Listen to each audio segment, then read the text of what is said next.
जी अस्सलाम वालेकुम दोस्तों, तुम देख रहे हो लुधियाना पंजाब टीवी ते मैं मेजबान मोहम्मद अहमद साहब। तो पहले जनाब मेरे चैनल को करो सब्सक्राइब, बेल आइकॉन करो प्रेस ताकि मेरी आने वाली हर वीडियो का नोटिफिकेशन मेरे वीरों तक बासानी तरीके नाल जनाब पहुंचे।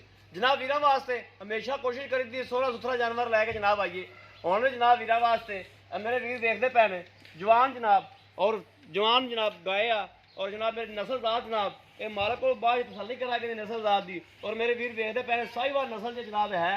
बाकी जवान है जनाब इस टाइम जनाब कद कार मेरे वीर वेखते पे ने माशाल्लाह कद चंगा वैर खिच्ची खड़ी है जनाब। कम से कम 4 तो 4.5 फुट वाश माशाल्लाह उच्ची है होती है और जनाब 8 तो 7 तो 8 या 9 फुट इनकी जनाब 8 फुट तो लाम होनी है कम से कम। और गुल्ली मेरे वीर देखते पे ने माशाल्लाह गुल्ली कैसी माशाल्लाह बनाई फिरती है और थन बड़ा सोहना जनाब काला थन जनाब वैर लग्या है।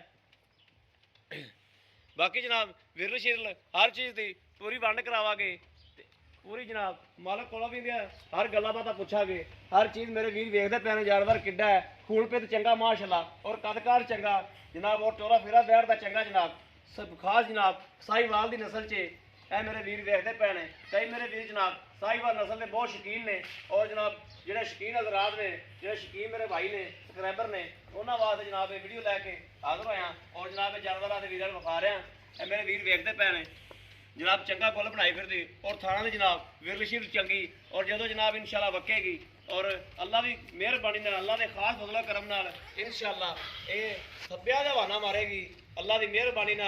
बाकी मेरे वीर वेखते पे ने जोड़े मेरे वीर शिकारी ने जोड़े इस चीज़ को समझते हैं वो जनाब वेखदे जानवर पहचान जाते हैं भी ये जानवर की करेगा किवें दा बनेगा किवें दा तैयार होएगा। ये जनाब हर चीज़ मेरे वीर देखते पे ने और बड़ा सील साऊ जनाब जानवर है। नहीं तो बच्चियाँ जनाब चौं चौं वजदियाँ ओपरे बंदे ने देखते पिछले दिन जनाब मैं 2 बच्चियाँ पाइया सी वो भी साहिवाल नस्ल दी सी एक चौलस्तानी सी वो जनाब जो वीडियो पान लगे बड़िया चौं चौं वजदियाँ बड़िया टपदियाँ सी और माशाल्लाह देखो किड्डा सील साऊ जानवर है जनाब ओपरे बंदे ने देखते कोई इनकी घबराहट नहीं है कोई चौं चौं नहीं वजदी बड़ी जनाब सुकून नाल और पद्धर होकर जनाब खलोती है। हर चीज़ मेरे वीर वेखते पे ने कंड जनाब इंज जिवें बैड जनाब लग्या हुंदा है बैड की जनाब बैड तरह जनाब कंड खिदरी भी माशाल्लाह जट जिमीदार बंदा जिंदे को खलोती है और चंगे शौकों रीझा ना जनाब उन्हें सांभी है। हर चीज़ जनाब मेरे वीर वेखते पे ने और मालक को तसलियाँ करा के ने मुल शुल दियाँ और जनाब गब्बन है इस चीज़ की तसली करा के भी जनाब किन्नी देर की हुई है या किन्नी देर की नहीं हुई यह जनाब मालक को पुछ दस करके हर चीज़ पूरी जनाब जनाब वीरां नूं पूरी वंड लैके देंगे। आओ भाईजान अस्सलाम वालेकुम जी। जी भाई जी अपना की नाम की है? अब्दुल कयूम भाई अब्दुल कयूम बंदा तो शरीफ तो पद्धर जा लगना सीधा जा बंदा लगना तो सीधा जा मुल करना है जो आप मुल इन्हें लै लेना जो मुनासब मुल जा सीधा जा और सीधा मुल आप करा तो अल्लाह की मेहरबानी इंशाअल्लाह 15 मिनट नहीं लगने जा वीडियो चढ़ दी गई मेरे किसी न किसी वीर के पसंद आएगी इंशाअल्लाह और आप वैड़ी देरी भेज देंगे। ठीक हो गया तो जे आप मुल गलत करा तो बिल्कुल नहीं अपनी वीडियो चलनी नहीं विकनी नहीं किसी ने वेखनी नहीं।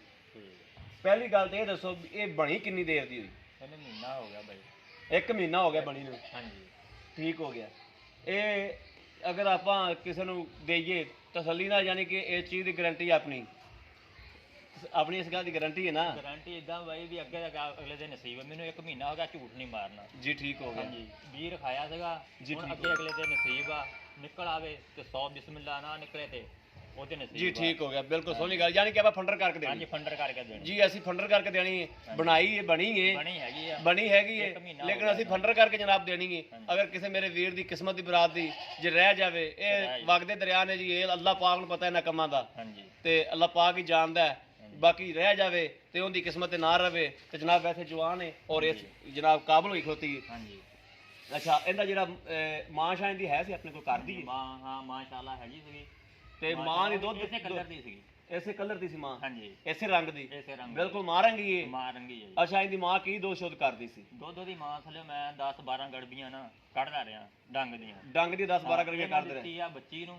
ਅੱਛਾ ਬੱਚੀ ਮੇਰੀ ਹੁਣ ਕਾਲੀ ਹੋ ਗਈ ਉਹਨੇ ਕਹਿੰਦਾ ਨਹੀਂ ਮੈਂ ਪਾਪਾ ਇਹ ਵੇਚ ਦੇਣੀ ਹੈ ਤੋ ਇਸ ਕਰਕੇ ਨਾ ਮੈਂ ਤਾਂ ਸ਼ੌਕ ਨਾਲ ਰੱਖੀ ਸੀ ਵੀ ਚਲੋ ਗਾਂ ਬੂਟੇ ਤੇ ਬੂਟਾ ਲੱਗਾ ਰਹੂਗਾ, ਲੱਗਿਆ ਰਹੇ। ਹੁਣ ਸਹੀ ਬੱਚੀ ਇਸ ਗੱਲ ਦੀ ਕਾਹਲੀ ਹੋਈ ਵੀ ਉਹਨਾਂ ਨੇ ਗਾਂ ਕੋਈ ਆਪਣਾ ਕੋਈ ਹਿਸਾਬ ਕਿਤਾਬ ਲਾਉਣਾ ਹੋਊਗਾ ਜੀ, ਠੀਕ ਇਸ ਹੋ ਗਿਆ, ਕਰਕੇ ਨਾ ਫਿਰ ਮਜਬੂਰਨ ਮੈਨੂੰ ਇਹ ਹੁਣ ਵੇਚਣੀ ਪਈ ਹੈ। ਵੇਚਣੀ ਪਈ। ਹਾਂ ਹੋਰ ਮੇਰੇ ਕੋਲ ਡੰਗਰ ਹੈ ਨਹੀਂ ਸੀ ਵੀ ਚਲੋ ਬੰਦਾ ਘਾਟਾ ਵਾਧਾ ਕਰ ਲੈਂਦਾ ਜੀ, ਠੀਕ ਹੋ ਗਿਆ। ਹਾਂਜੀ। ਅੱਛਾ, ਇਹ ਜਿਹੜਾ ਆ ਡੰਗਰ ਆਪਣੇ ਨਹੀਂ ਦੇ ਨਹੀਂ ਜੀ ਕੀ ਹਿੱਸੇ? ਦਿਹਾੜੇ ਤੇ ਆ ਹਿੱਸੇ ਦੇ। ਦਿਹਾਰੇ ਤੇ ਰੱਖੇ ਨੇ? ਹਾਂਜੀ। ਅੱਛਾ, ਕੋਈ ਠੀਕ ਇੰਨੀ ਹੋ ਗਿਆ। ਗੁੰਜਾਇਸ਼ ਹੈ ਨਹੀਂ ਕੋਈ ਆਪਣਾ ਬੰਦਾ ਰਾਇ ਕੇ ਰੱਖ ਲਵੇ। ਇਹ ਸਾਰੇ ਦਿਹਾਰੇ ਦੇ ਨੇ ਆਪਣੇ ਕੋਲ? ਦਿਹਾੜੇ ਦੇ ਆ ਜੀ। ਜੀ, ਠੀਕ ਹੋ ਗਿਆ। ਹਾਂਜੀ। ਮਾੜਾ ਬੰਦਾ ਹੈ ਜਨਾਬ, ਇਹ ਮੇਰੇ ਵੀਰ ਵੇਖਦੇ ਪੈਣੇ, ਮਾਰਾ ਉਹ ਸ਼ਰੀਫ ਬੰਦਾ ਹੈ, ਸ਼ਰੀਫ ਆਦਮੀ ਹੈ, ਬੰਦਾ ਮੂੰਹ ਤੋਂ ਹੀ ਦਿਸ ਜਾਂਦਾ ਹੈ ਕਿ ਗਲਤ ਬਿਆਨੀ ਕਰਦਾ ਪਿਆ ਜਾਂ ਨਹੀਂ ਕਰਦਾ ਪਿਆ। ਸ਼ਰੀਫ ਤੇ ਪੱਧਰਾ ਬੰਦਾ, ਜੱਟ ਜ਼ਿਮੀਂਦਾਰ ਬੰਦਾ ਹੈ। ਤੇ ਬਾਕੀ ਇਹਦਾ ਜਿਹੜਾ ਰੇਟ ਜਿਹੜਾ ਆਪਾਂ ਲੈ ਲੈਣਾ ਹੈ, ਜਿਹੜਾ ਮੁਨਾਸਬ ਕੀਮਤ ਹੈ ਉਹ ਵੀ ਵਿੱਚ ਕਰ ਦਿਓ, ਕਿਉਂਕਿ ਮੇਰੇ ਵੀਰਾਂ ਨੂੰ ਪਤਾ ਲੱਗੇ ਕਿ ਕੀ ਭਾਈ ਰੇਟ ਕਰ ਰਿਹਾ। ਹਾਂਜੀ। ਇਹਦਾ ਕੀ ਰੇਟ, ਕਿਹੜੇ ਪੈਸੇ ਆਪਾਂ ਕੀ ਲੈਣੇ ਨੇ? ਇਹਦਾ 85,000 ਰੁਪਇਆ ਲੈਣਾ ਜੀ। 85,000 ਰੁਪਇਆ ਲੈਣਾ। ਹਾਂਜੀ। 85 ਚੋਂ ਅਗਰ ਕੋਈ ਮੇਰਾ ਵੀਰ ਲੈਂਦਾ, ਕੋਈ ਪਿਆਰ ਮੁਹੱਬਤ ਹੋ ਜਾਏਗੀ? ਹਾਂ ਇਨਸ਼ਾਅੱਲਾ ਹੋ ਜਾਏਗੀ। ਕਿੰਨੀ ਪਿਆਰ ਮੁਹੱਬਤ ਕਰੋਗੇ? ਕੋਈ 2-4 ਬੰਦਾ ਘੱਟ ਕਰ ਹੀ ਲੈਂਦਾ। ਕੋਈ 2-4 ਹਜ਼ਾਰ, ਯਾਨੀ ਕਿ 5,000 ਰੁਪਇਆ ਪਿਆਰ ਮੁਹੱਬਤ ਕਰੋਗੇ? ਹਾਂ ਕਰਾਂਗੇ ਜੀ। ਯਾਨੀ ਕਿ 80,000 ਦੀ ਵੈੜ ਹੈ। ਹਾਂਜੀ। ਜੀ, ਠੀਕ ਹੋ ਗਿਆ। ਬੜੀ ਮਿਹਰਬਾਨੀ ਜਨਾਬ ਭਾਈਜਾਨ। ਲਓ ਜੀ, ਮੇਰੇ ਵੀਰਾਂ ਨੇ ਵੇਖ ਲਿਆ, ਭਾਈਜਾਨ ਕੋਲ ਜਨਾਬ ਪੂਰੀ ਵੰਡ ਕਰ ਲਈ, ਔਰ ਬੜਾ ਸ਼ਰੀਫ ਆਦਮੀ ਜਨਾਬ, ਸ਼ਰੀਫ ਆਦਮੀ, ਪੱਧਰ ਆਦਮੀ ਜਨਾਬ। ਮੇਰੇ ਵੀਰਾਂ ਨੇ ਵੇਖ ਲਿਆ ਜਿਵੇਂ ਦਾ ਜੱਟ ਜ਼ਿਮੀਂਦਾਰ ਬੰਦਾ ਹੈ, ਔਰ ਜਨਾਬ ਇਹਨੂੰ ਬਾਹਰੋਂ ਅਸੀਂ ਲੈ ਕੇ ਆਏ ਹਾਂ ਖੇਤਰੋਂ, ਕਿਸੇ ਦੇ ਨਾਲ ਜਨਾਬ ਮੁਲਾਜ਼ਮਤ ਕਰਦਾ ਹੈ। ਹਰ ਚੀਜ਼ ਜਨਾਬ ਵੀਰਾਂ ਨੂੰ ਵਿਖਾ ਦਿੱਤੀ। ਬਾਕੀ ਅਗਰ ਮੇਰੇ ਕਿਸੇ ਵੀਰ ਦੇ ਪਸੰਦ ਆਉਂਦੀ ਹੈ, ਰਾਬਤਾ ਕਰ ਸਕਦਾ ਹੈ। 0307 00 15 881 ਇਹੋ ਹੀ WhatsApp ਨੰਬਰ ਹੈ, ਤੇ ਇਹੋ ਹੀ ਜਨਾਬ ਰਾਬਤਾ ਨੰਬਰ ਹੈ। ਬਾਕੀ ਉਮੀਦ ਕਰਾਂਗੇ ਜਨਾਬ ਅੱਜ ਦੀ ਵੀਡੀਓ ਜ਼ਰੂਰ ਪਸੰਦ ਆਵੇਗੀ। ਅਗਰ ਪਸੰਦ ਆਵੇ ਕਮੈਂਟਸ, ਲਾਈਕ, ਸ਼ੇਅਰ ਆਦਿ ਵੀਰ ਨੂੰ ਜ਼ਰੂਰ ਕਰੋ, ਕਰਦੇ ਰਹੋ। ਔਰ ਬਾਕੀ ਇਸ ਵੀਡੀਓ ਤੋਂ ਜਨਾਬ ਆਦੇ ਵੀਰ ਨੂੰ ਇਜਾਜ਼ਤ। ਅੱਲਾ ਨਿਗਹਿਬਾਨ। ਪਾਕਿਸਤਾਨ ਜ਼ਿੰਦਾਬਾਦ।